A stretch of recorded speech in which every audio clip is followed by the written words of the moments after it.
സാറേ, സാറ് പറഞ്ഞ യേശു ക്രിസ്തുവിനെ വരെ ഈ മുരുകൻ തടയും. പക്ഷേ പെമ്പർനോത്തിയുടെ വാക്കും കേട്ടോണ്ട് നമ്മൾ ഇപ്പൊ എടുത്ത് ചാടിയ ഇത്രയും ആൾക്കാരുടെ മുമ്പിൽ ചിലപ്പോ നമ്മൾ നാറും. അത് വേണോ?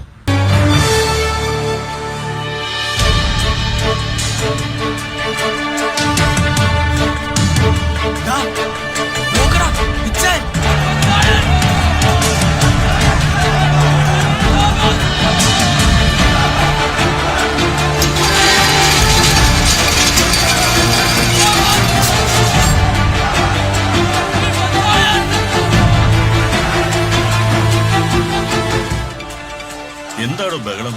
പ്രൈം മിനിസ്റ്റർ എത്തിയോ? ഇതിലും ഭേദം അങ്ങേര് വരുന്നതായിരുന്നു.